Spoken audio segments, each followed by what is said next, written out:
on a coil. Okay, untuk torque on a coil, kita ada dua learning objective. Use torque equation and explain working principle of moving coil galvanometer. Okay, torque ni is not something new. Kita dah encounter this term torque waktu kita belajar chapter 8 semester 1. Okay, torque adalah tendency of an object to rotate. Okay, tendency of an object to rotate. If you remember, kamu ada buat assignment juga on chapter ini. Rotating of, saya tak ingat the chapter punya tajuk, tapi chapter 8 lah. Okay, so now we are going to use torque on coil. Okay, sekarang kamu akan ada coil di mana your coil is going to rotate. Maksudnya dia akan ada torque lah, sebab torque adalah tendency of an object to rotate. Okay, torque is the tendency of a force to rotate an object about an axis. So dekat sini kita nak cakap that you are going to have tendency that a force that is going to rotate the object. Okay, consider a rectangular coil carrying current. So ini adalah rectangular coil kamu. This is your rectangular coil, bukan circular rectangular. Dalam rectangular coil ni ada current, ada I. So you can see dia bagi direction of current in all direction, in all sides. Okay, in the presence of an external magnetic field. Apa maksud external magnetic field adalah kita ada magnetic field di satu kawasan, you take your rectangular coil, you place it in the area of this magnetic field. Okay, magnetic field yang kita ada ni bukan diwujudkan disebabkan oleh current in the conductor pada diri sendiri. Okay.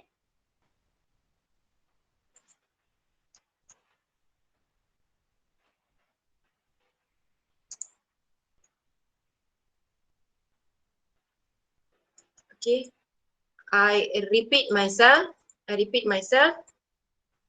Magnetic field dekat sini dia adalah external sebab dia adalah magnetic field bukan disebabkan oleh coil ini yang ada current. Setiap benda iaitu conductor yang ada current, dia boleh produce B dia sendiri. We are not talking about that B Ini B daripada luar. Okay, B yang memang ada, permanent B yang ada dekat luar. Okay, you have a region of space with magnetic field, you're going to place your conductor. The force in the left side of the coil F1 is out of the page. Upwards. Okay, macam mana kita nak tahu dia upwards ke apa? So kita tengok dekat sini, you have your current dekat belah sini, downwards. On the left side here, this part, current dia ke bawah. Okay, use your right hand palm rule, place your fingers pointing downwards of the page. And then sekarang kalau kamu tengok, dikata B kamu is all pointing to the right. Okay, I ke bawah, fingers ke bawah, tapak tangan kena point ke kanan. So kamu akan dapat F kamu ke atas muka surat. Your thumb will be pointing upwards of the page. Okay, so what is going to happen now adalah macam dia cakap, force on the left side of the coil, kita panggil dia F1, is out of the page. Okay, out of the page. While the force on the right side of the coil F2 is into the page. So sekarang kita tengok bahagian right side pula. Ini right side kamu. Kalau right side, current kamu ke atas sekarang. Your current is going up. Your fingers here has to point up. Your direction of B masih sama to the right. Okay. So at this particular point, awak akan nampak thumb kamu tengah point into the page. Okay. Thumb is pointing into the page. So keyword dekat sini adalah F1 out of the page, F2 into the page. So you're going to experience force dekat sini, F1 out of the page dan F2 into the page. So apa yang akan jadi adalah you have a coil rectangular macam kalkulator yang saya tengah tunjuk dekat kamera ni. Okay, this is your coil, 4 segi bentuk dia. Okay, cuba imagine dekat belah kanan dia ni, on the right side, you're experiencing force into the page. So akan ada force yang tolak coil kamu ke dalam. Okay, at the same time, on the left hand side ni, kamu akan ada force yang tengah tolak dia out of the page. So what is going to happen to the coil kamu ini? Dia akan pusing. Sebab satu force tolak ke dalam, satu lagi force tengah tarik out of the page. So dia pun akan rotate. Okay, dia akan rotate. Alright, so dia akan rotate. However, the amount of force on each F1 is equals to F2.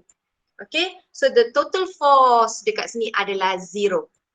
Okay, amount yang dia tolak akan sama dengan amount yang dia tarik keluar daripada muka surat. So this rectangular coil yang initially you place inside the magnetic field now is going to rotate and flick. Okay, since the total force is 0, the total torque on the coil is not equals to 0. Okay, walaupun force kamu sama, so F1 minus F2 dapat kosong, tapi torque kita does not equals to 0. If the coil is assumed to be pivoted at point O, so that it can be rotates around in, these two forces will produce a torque. Okay, kalau kita remember dulu kita belajar torque adalah RF sin theta. R adalah jarak daripada pivot point to where your force is applied. So in this rectangular coil, the force is applied on the left and right hand side. So kalau kita pivot dekat tengah-tengah, macam dia tunjuk dekat sini, you pivot at the center here, you're applying force F1 out of the page, dia akan rotate begini, out of the page. Nak rotate dia keluar daripada muka surat. So ini adalah R dia. So you can produce torque. At the same time you have F2, you're experiencing force into the page, so dia akan rotate begini, dia nak masuk ke dalam muka surat, kamu ada jarak, so you can produce torque 2. Okay, so this coil sekarang is going to rotate in clockwise direction sebab F2 into the page, F1 out of the page, dia akan pusing. Okay, so you produce torque. So your total torque here akan jadi torque 1 plus torque 2. So, macam saya cakap, magnitude of torque is given as torque 1 plus torque 2. Torque 1 adalah R1 F1. Sin theta ni angle antara R dengan F. As you can see, 90 degree. Angle antara mereka. 90 degree, sin 90, 1. So you can simply write R1 F1 campur dengan R2 F2. Okay, apa adalah R ni? Okay, going back to this coil kamu. So let us assume your coil ini adalah yang ini. The lebar coil ni adalah W. Okay, so the jarak from the pivot point dekat tengah-tengah sini will be half of the width of your rectangular coil, lebar rectangular coil. So jarak daripada pivot point to where you are going to experience force will be the half of the width of the rectangular coil, W over 2 for both the cases. So you will end up with FW. F pula dekat sini adalah force for the current carrying conductor. Current carrying conductor ILB, sin theta. So you're going to substitute this F into the equation. So you will end up with ILB W sin theta. Okay, W dekat sini adalah lebar rectangular coil kamu, the width of the rectangular coil, whereas L dekat sini adalah the length of the rectangular coil. So panjang kali lebar, length times the width, you get the area of the coil. So this equation now become your torque becomes magnetic field, current in the conductor, the area of the conductor, sin theta. Okay, and then this coil tak semestinya dia ada satu turn, dia boleh ada banyak number of turn. For a coil of n turns, the magnitude of torque is given by torque is equals to IBA n sin theta. I the current in the conductor, B is the magnetic field from the external, iaitu magnet ini, dia akan produce magnetic field from north to south. A is the area of the rotating coil, and is how many turns you're going to have in that particular coil, sin theta. where theta here is the angle between, dia adalah angle antara magnetic field dan juga area, iaitu vector A. Okay, so bila kamu ada plane kamu kan, rotating coil, vector of the area, ni saya tidurkan, permukaan dia, vector of the A. Ini adalah direction of A kamu. Okay, direction of A, area tu adalah perpendicular to the permukaan kosong ni. Kamu ada permukaan kosong ni kan? Yes, this is your area, perpendicular to that permukaan tu, 90 darjah daripada permukaan itu. Itu adalah A kamu. Kalau kamu tengok ditulis dekat sini, angle between B and vector area A. Okay, sebab dia sin theta, kita tukar dia pergi cross product. So boleh tulis macam ni jugalah in vector form.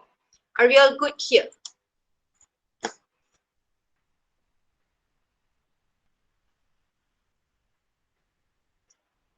Untuk soalan talk ni, tak banyak pun. You don't have to derive pun. Awak tak payah derive. You just have to use the talk. Okay? Untuk talk, kena use sahaja. Nak use talk, ini equation dia. However, kadang-kadang benda yang dia suka tanya adalah apa direction dia rotate tu. Nak tahu direction dia rotate, awak kena guna your right hand palm rule lah. Awak tengok I dekat sisi dia, direction dia ke mana? Atas ke bawah. And then tengok B dia, kiri ke kanan. And then tentukan force kamu. Itu je. Soalan talk senang sikit, dia tak se-difficult yang dulu. Sebab kita tak belajar secara detail. Later, buat example 18. Okay, this is another thing. Kita nak belajar pasal working principle of moving galvanometer. Okay, galvanometer adalah device yang kita guna untuk measure current ataupun voltage. Okay, itu adalah galvanometer. Sekarang kita nak tengok macam mana galvanometer itu boleh gives the deflection. Macam mana dia boleh deflect bacaan current. If you remember, galvanometer kamu ni, dalam chapter 3, bila kita belajar potentiometer, kita ada mention pasal galvanometer. Where you connect dengan joki tu. Okay, galvanometer tengah-tengah 0. Ke kanan, bacaan current yang laluan positif. Maksudnya moving in one direction, let's say to the right. Kalau dia move in the opposite direction, dia akan deflect ke kiri pula. Okay, so dia punya deflection tengah-tengah tu 0 lah kan. Okay. From the formula, top is equals to IBA N sin theta, comma, top is 0 when theta is 0. Okay, top kita akan sama dengan kosong bila kamu punya angle jadi 0. So contoh sekarang, kamu kena imagine kamu kena imagine this is your north pole of your external south pole. So kita akan ada B yang tengah gerak begini. And then you have your coil. This is your coil. Okay, this is the coil. Okay, ini permukaan coil So as you can see, the permukaan of the coil, dia punya vector dia upwards daripada muka surat. Okay, dia bukan upwards, sorry, out of the page. Awak imagine awak kena imagine dia 3D. Ini rotating coil kamu, ini rotating coil kamu Tengok dekat kamera saya sekarang. Rotating coil, calculator ni, kalau kita letak dia on the paper, permukaan dia tengah menghadap out of the page. Okay, out of the page. Okay, saya guna pen ni nak tunjuk out of the page. And then as you can see, your magnetic field is pointing to the right. Okay, dia tengah point ke kanan. Okay, so sekarang imagine area kamu out of the page, B kamu adalah to the right. Angle antara mereka adalah 90 degree. Awak tengok saya punya pen dekat sini. Okay, ini tengah point pen biru, B kamu pointing to the right. Okay, pointing to the right. And then you have the white color pen here is pointing out of the page, which is your area. So angle antara mereka 90 degree, 90 darjah. Okay, angle antara mereka adalah 90 degree. Sin 90, 0. Sin 90, 1. Sorry, sin 90, 1. And as we know, tadi kita belajar, dia rotating coil. So you experience force kiri kanan, dia akan flip. Sebab dia ada magnetic field, dia ada current in the conductor, dia akan rotate. So bila dia rotate, dia flip. Sekarang dia flip, kamu punya coil ini bentuk dia begini. Dia tadi macam ni, sekarang dia flip. Imagine tadi macam ni. Surface area dia pointing out of the page. So bila awak flip, dia punya surface area akan point to the right juga. Okay, ini kamu tak nampak. Sebab dia dah flip. Okay, ini masih north pole, south pole kamu. Okay, awak kena imagine. Mula-mula dia macam ni, sekarang dia flip. Bila dia dah flip, permukaan dia pointing to the right. So direction mereka sama. A dengan B, direction mereka sama. Okay, bila sama, theta antara mereka 0, sin 0, you get 0. So your torque becomes 0. So as the rectangular coil tu rotate, the value of the torque will change. Mula-mula ada torque, tak ada torque. Ada torque, tak ada torque. So as dia tengah rotate, okay, dia akan rotate. Okay, dia akan experience maximum torque. Torque is maximum when theta is 90 lah. Maksudnya bila dia permukaan begini. Okay, when dia flip, dia berdiri straight, dia punya theta kosong, ini paling minimum. Okay, torque 0 minimum, torque maximum bila theta 90 degree. Okay, moving coil galvanometer uses principle of torque on coil in magnetic field. The coil in radial magnetic field so that theta is always equals to 90. Ini adalah that radial magnetic field. Okay, the coil in radial magnetic field. So ini coil kamu, you take your coil dalam galvanometer, this one is inside, ambil coil yang akan rotate tu, letak di kawasan yang radial magnetic field. Maksud radial magnetic field ini adalah kamu punya magnetic field ni membentuk this bulatan sikit. So kamu tengok dia tak straight macam ni.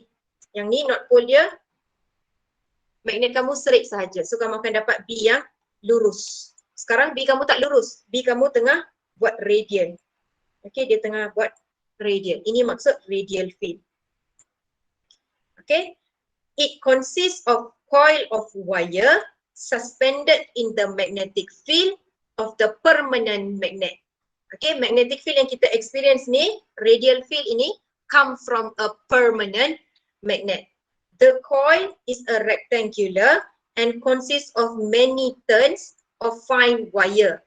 Okay, coil ni made up of many turns. Okay, coil dia sangat-sangat halus. Okay, setiap coil tu sangat-sangat halus, and then you turn, you make a one new coil yang tebal sikit. When the current I flows through the coil, the magnetic field exert a torque on the coil as given by torque is equals to I dA theta. So bila kita connect this galvanometer to any circuit, current akan flow dalam circuit. So bila current flow dalam circuit, this current akan also lalu this coil. So as the coil experience current, dia ada B dia sendiri, dia akan ada force. So bila dia ada force, macam kita belajar dekat atas ni, okay, bila dia ada force, dia akan push upwards, satu lagi downwards. So dia akan rotate. Okay, sebab current pada setiap penjuru konduktor kamu ni tak sama direction. Satu atas, satu bawah sebab dia kena pusing. The current must flow in the coil. Okay, so to flow in the coil at one side, it has to go up, another side dia akan go down. Okay, oleh sebab itu, dia akan ada force, satu push up, satu lagi push down. So itu akan menyebabkan your coil to rotate. Okay, this causes it to experience torque. Sebab bila dia rotate, the force that leads to the rotation gives you torque. Okay, however, torque yang kita dapat ni, IBAN ni, will be opposed by another torque, iaitu torque from the spring. Okay, spring ni adalah spring yang akan ada di dalam kamu punya galvanometer. Okay, dekat atas bahagian coil ni, kamu akan lilit dia dengan satu spring. Okay, that spring akan ada torque dia sendiri sebab dia spring kan spiral. So dia pun boleh rotate. When your coil rotate, dia akan lead your spring to rotate juga. Cuma mereka akan rotate in the opposite direction.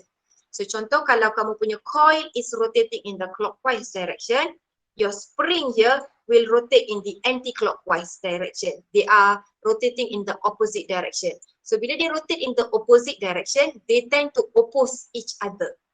Okay, sebab saya nak gerak ke kanan, awak nak gerak ke kiri, so dia akan cuba oppose, pusingan each other. Torque from the spring is known as torque subscript S, torque of the spring. Okay, torque of the spring.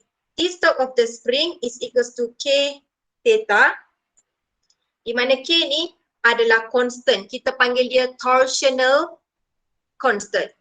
Okay, dia adalah constant dekat sini. It's a constant. Dia akan bagilah dalam soalan selalunya, jangan risau.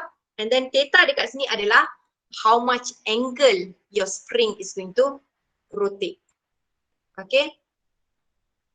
The coil and the pointer. Okay, spring kamu ini, spring kamu yang tadi, yang akan oppose ni, atas tu dia connect dengan pointer. Pointer ini adalah pointer yang dalam galvanometer ni. Okay, so every galvanometer akan ada pointer yang akan deflect, betul tak? Bila tak ada current, kosong. Ada current, kanan atau kiri. Macam mana kita nak tahu dia akan berhenti dekat bacaan yang mana? How do you know it will give the right amount of current flowing adalah when this spring try to oppose, the pointer that is connected to the spring will rotate juga. Sampailah the torque from the spring dan juga the torque from the coil balance each other. Okay, balances. Mereka akan balance sebab satu tengah float clockwise direction, lagi satu anti-clockwise direction. So dalam proses diorang tengah ni, at one point they will reach balance point.